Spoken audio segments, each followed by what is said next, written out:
Quand je dis que c'est simple de gagner de l'argent en bourse, il y a toujours des gens qui me disent dans les commentaires: «Oui, mais si c'était, si simple, tout le monde le ferait, tout le monde gagnerait de l'argent et il y a plein de pauvres, donc ça veut dire que c'est pas si facile», et cetera. Et pour moi, c'est là que c'est très important de faire une distinction entre quelque chose de simple et quelque chose de facile. Et donc, c'est de ça dont on va parler maintenant. Parce que le fait est qu'effectivement, il y a beaucoup de particuliers qui ont des performances très médiocres en bourse. Il y a beaucoup de particuliers qui ont des performances très médiocres en bourse parce qu'ils ne font pas ce qui est simple. Alors qu'est-ce que ça veut dire que c'est simple de gagner de l'argent en bourse? Eh ben, si aujourd'hui vous commencez à investir régulièrement dans un ETF du SP500 ou dans un ETF Monde, dans 10 ans, dans 20 ans, vous serez beaucoup plus riche qu'aujourd'hui et vous aurez gagné de l'argent en bourse et vous aurez fait beaucoup mieux que la plupart des investisseurs particuliers, mais vous aurez également fait mieux que la plupart des investisseurs professionnels. Alors pourquoi est-ce que si peu de gens font ça? Eh bien c'est là que c'est pas facile. Et c'est pour ça que je voudrais détailler avec vous les compétences dont vous avez besoin pour être un bon investisseur, pour être un investisseur un petit peu au-dessus de la moyenne et développer ces compétences, ce n'est pas facile. Donc simple, ça veut dire que la méthode, bah voilà, la méthode, il n'y a pas plein d'étapes, c'est pas extrêmement compliqué. Vous épargnez de l'argent, vous l'investissez dans quelque chose qui n'est pas délirant et vous faites rien d'autre, vous attendez. Donc c'est ça qui est simple, mais par contre ce qui n'est pas facile, c'est que pour que ça marche, vous allez devoir cultiver 3 compétences. Et ces compétences, je vais vous les présenter, je vais vous expliquer ce qu'elles signifient et je vais vous expliquer comment selon moi vous pouvez les cultiver. Alors la première compétence dont vous avez besoin pour gagner de l'argent en bourse, c'est de l'optimisme. Vous avez besoin d'être optimiste. Et ça, quand on y pense, c'est très difficile de cultiver cette compétence. Donc vous voyez aujourd'hui, vous avez plein, enfin si vous voulez aujourd'hui les discours qui marchent le mieux, c'est des discours apocalyptiques, des discours qui vous disent c'est la fin de l'humanité, on entre dans une ère où on aura de moins en moins de choses, c'est la fin de la prospérité, etc. Regardez, c'est la réalité physique, il ne peut pas y avoir de croissance infinie dans un monde fini, etc. C'est gravé dans le marbre, etc. Donc vous avez plein de discours anti-humanistes qui cartonnent, anti-humanistes dans le sens où il y a beaucoup de gens qui ont cessé de croire dans la capacité de l'homme à résoudre ses problèmes, dans la capacité de l'homme à se dépasser pour changer les choses, pour façonner le destin. Voilà, vous avez même des discours qui justifient ça, qui essaient de rationaliser ça. Oui, il faut faire attention au solutionnisme, non, on ne peut pas régler tous les problèmes, nous sommes perdus, etc. Voilà, et c'est normal que ces discours fonctionnent, parce que y a rien de plus facile que de se mettre en PLS et de pleurnicher. Voilà, être un bonhomme, c'est difficile, ça demande de la force, ça demande du courage. Donc c'est pour ça qu'il y a beaucoup plus de gens qui pleurnichent que de vrais bonhommes qui agissent. Ça a toujours été comme ça, mais aujourd'hui, avec les réseaux sociaux, et vu qu'il y a un biais de négativité, eh ben, on est entouré de bulles de loose, de bulles de pleurnicherie. Donc c'est très difficile d'être optimiste. Moi, pour vous dire, et c'est là que je vais rentrer avec vous dans les compétences qui permettent de développer l'optimisme, j'étais très pessimiste pendant l'époque où j'étais chercheur. Donc à l'époque où j'étais chercheur, ça voulait dire que je dépendais d'une institution publique pour avoir mon salaire. Et donc mon métier était passionnant, j'adorais ce que je faisais, je trouvais ça génial de pouvoir travailler sur la rhétorique, être payé pour le faire des expériences, donner cours, écrire des articles, écrire une thèse. Tout ça pour moi c'était passionnant, mais au fond de moi j'avais toujours le sentiment que mon destin n'était pas entre mes mains.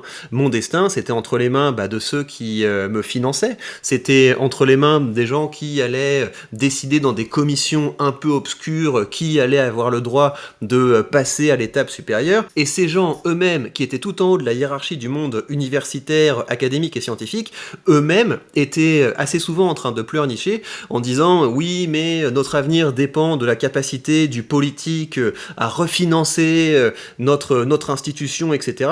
Et ces mêmes politiques, vu que les politiques ce sont pas des gens qui créent de l'argent, eux-mêmes étaient pessimistes en mode oui mais nous, notre capacité de refinancement dépend des aléas de l'économie, etc. Et donc on a toute une pyramide qui repose sur absolument rien, où il y a très peu de création, parce que tout repose sur de l'argent public. Et quand on est en bas de cette pyramide, on a vraiment l'impression d'être broyé, on a vraiment l'impression de ne pas avoir notre destin entre les mains. Et je suis beaucoup plus optimiste quand j'ai commencé à être à mon compte, quand j'ai commencé à créer des choses, quand j'ai commencé à gagner de l'argent et à être récompensé pour mon travail. C'est ça la différence, hein. Quand vous commencez à être à votre compte, à créer, à avoir différentes sources de revenus, il y a un rapport direct entre la qualité de votre travail et vos revenus. Alors que quand vous avez un salaire, quand vous dépendez d'un employeur, et de surcroît quand votre employeur est dans le service public, bah voilà, vous pouvez vous agiter autant que vous voulez, ça va pas changer grand-chose à votre avenir financier. Donc je suis beaucoup plus optimiste depuis que je suis maître de mes revenus, depuis que je suis maître de mon destin, que ma force de travail permet de créer de la valeur et de créer du revenu. Donc si vous voulez devenir plus optimiste, je vous conseille de commencer à créer. Je vous conseille de commencer à créer, amener une chaîne YouTube à 1000 abonnés, commencer à gagner de l'argent avec ça, c'est déjà génial. Regardez cette chaîne que vous êtes en train de regarder, je l'ai créée assez rapidement, c'est un sujet qui me passionne, et j'ai des revenus qui commencent à venir de la publicité par rapport à ça. Et donc, évidemment que c'est pas des revenus qui sont importants, c'est pas avec cette chaîne que je gagne ma vie, mais le fait de me dire, regarde, imagine que je crée beaucoup plus de vidéos, imagine que je fasse des vidéos bien meilleures, imagine que la chaîne décolle, eh bien, mécaniquement, mes revenus vont augmenter, et ça ne dépend que de moi. C'est génial de se dire ça. Évidemment qu'il y a une part de chance, mais on s'en fout. Par définition, la chance, c'est pas quelque chose qu'on maîtrise. Ce qu'on maîtrise, c'est le fait qu'on peut travailler, on peut créer, et aujourd'hui, il y a plein de manières dont on peut gagner de l'argent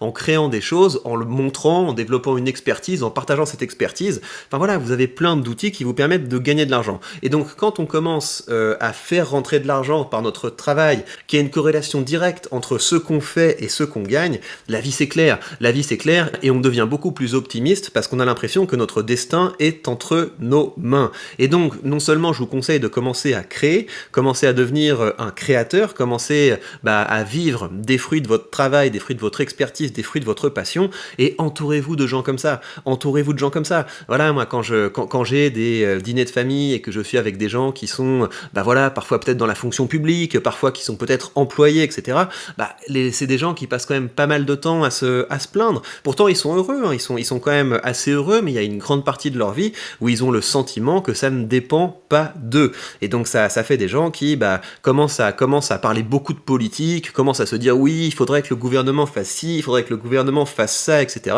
Ça, c'est du temps de perdu. Et en plus, vu que la politique, c'est quelque chose qui divise, c'est quelque chose où ça devient vite un match de foot entre oui, mais si mon candidat avait gagné au moins machin truc, lui il est nul, non, lui il est bien, etc.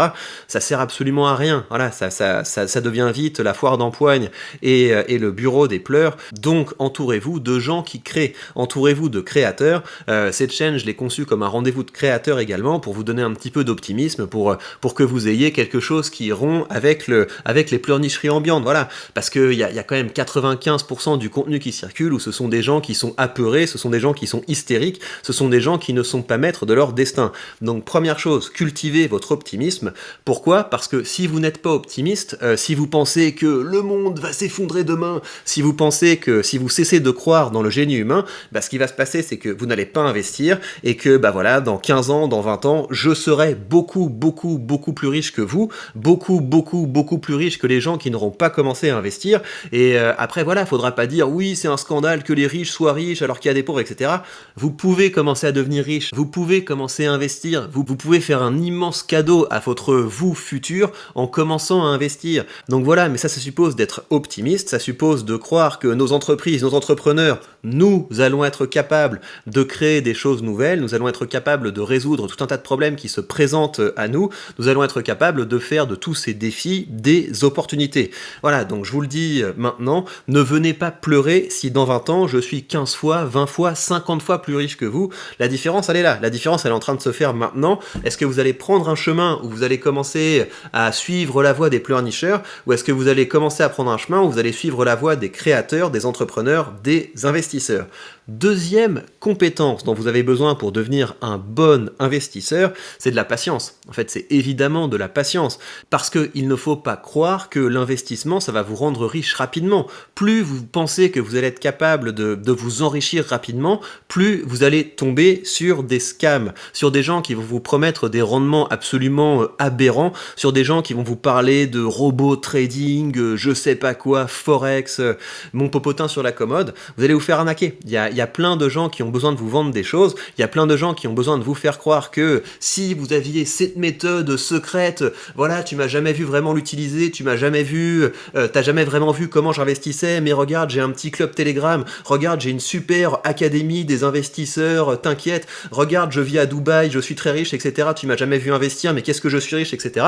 Voilà, vous allez vous faire vodka. Vous allez vous faire vodka parce qu'il y a plein de gens qui ont besoin de vous faire croire qu'il y a des méthodes qui permettent de devenir super riche rapidement en bourse. C'est faux, vous avez bien plus de chances de devenir riche et d'avoir des rendements exceptionnels si vous investissez dans les choses les plus basiques. Voilà, c'est ça le truc, mais ça demande de la patience. Celui qui va investir régulièrement dans un SP500, qui va être capable de pas paniquer, de pas se dire « oulala, ça va être la fin du monde », celui qui va être capable de se dire « bon bah ok, là j'ai pas un rendement exceptionnel par rapport à ces vendeurs de rêves qui disent qu'ils sont capables de faire du 100% en 2 semaines », bah voilà, celui qui va être capable d'être patient va s'enrichir. Mais ça c'est pas facile. Quand vous avez d'un côté des gens qui vous disent « mais t'es sûr que tu devrais mettre ton argent en bourse, regarde ça va peut-être s'écrouler demain », et puis de l'autre côté vous avez des gens qui vous disent « tiens, tu investis dans le SP500, tu investis dans le MSCI Monde, mais c'est débile, regarde si t'arrives à timer le marché, rentrer ici, swapper ici, faire un contrat d'option, machin truc, etc. Tu vas pouvoir t'enrichir beaucoup plus rapidement. » Ben voilà, c'est très difficile d'être patient.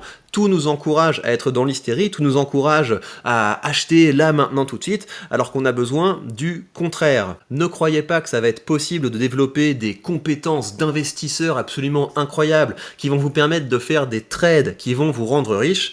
Non, il n'y a pas de raccourci. Demandez à des gens qui ont été investisseurs professionnels et qui sont sortis du milieu, demandez à des gens qui ont été gestionnaires de fonds et qui ont une très longue expérience dans le milieu, demandez à Warren Buffett, demandez à Peter Lynch, ce sont des gens qui vont vous dire bah vous pouvez faire à peu près aussi bien que moi en investissant tranquillement dans un ETF du SP500. Troisième et dernière compétence dont vous avez besoin pour être un bon investisseur, donc ça c'est vraiment si ça vous passionne, ça c'est vraiment si vous avez envie de faire un peu de stock picking, sachant encore une fois que moi si je fais du stock picking sur cette chaîne, c'est pour que ce soit rigolo, c'est pour avoir des choses à partager avec vous, c'est pour qu'on puisse voilà mettre le nez dans l'aventure de telle ou telle entreprise. Je pense que sur le long terme, avec cette stratégie de stock picking, j'ai de grandes chances de sous-performer le SP500, je vous le dis tout net. Moi je suis tout à fait transparent sur mes investissements, contrairement aux vendeurs de rêves, vous le verrez si j'ai un décrochage entre mon portefeuille et l'indice du SP500.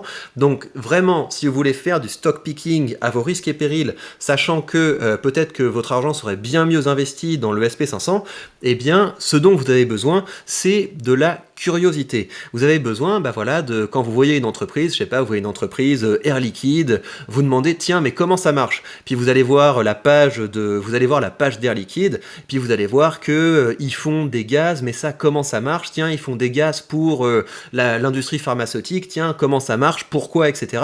Donc il faut vraiment avoir ce réflexe des petits enfants. Ce réflexe des petits enfants. Moi ma fille à cette époque où elle me dit papa c'est quoi ça, papa c'est quoi ça, papa c'est quoi ça. Voilà, et l'étape suivante, c'est pourquoi. Vous avez une période où les enfants demandent pourquoi, et ils sont jamais satisfaits.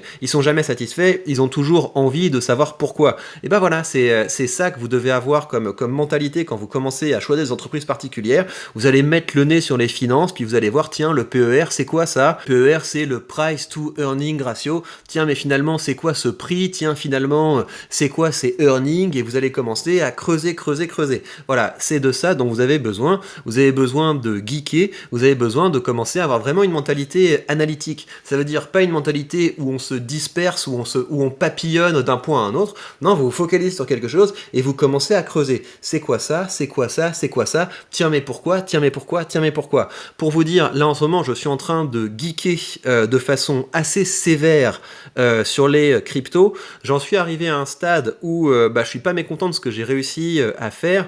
Donc à ce stade, j'ai été capable de faire deux choses. J'ai été capable, premièrement, d'acheter des cryptos avec très très peu de frais et de les prêter avec un bon rendement, avec un rendement qui éclate les rendements de la plupart des comptes d'épargne, d'ailleurs de très largement, et qui éclate d'ailleurs les rendements de pas mal d'actions à dividendes. Donc ça c'est la première chose que j'ai été capable de faire. Et la deuxième chose que j'ai été capable de faire, c'est d'acheter des tokens qui sont adossés à des choses bien physiques et qui me rapportent un revenu régulier. Donc ça, c'est les deux choses que j'ai été capable de faire pour le moment dans le monde de la crypto. Je vous en parle pas plus pour le moment, parce que comme c'est un sujet que je découvre tout à fait, j'ai pas envie de vous dire de bêtises, mais je pourrais commencer à vous faire des petits tutos, à vous parler de mon expérience plus tard quand j'aurai vraiment essuyé les plâtres et quand j'aurai bien poncé le truc, mais c'est vraiment cette mentalité que j'ai à l'heure actuelle. À l'heure actuelle, je plonge dans le domaine, mon objectif c'est comment est-ce qu'on fait pour faire rentrer du fric avec ce truc, et comment est-ce qu'on fait pour que l'argent qu'on investit dans cet écosystème crypto, blockchain, etc.,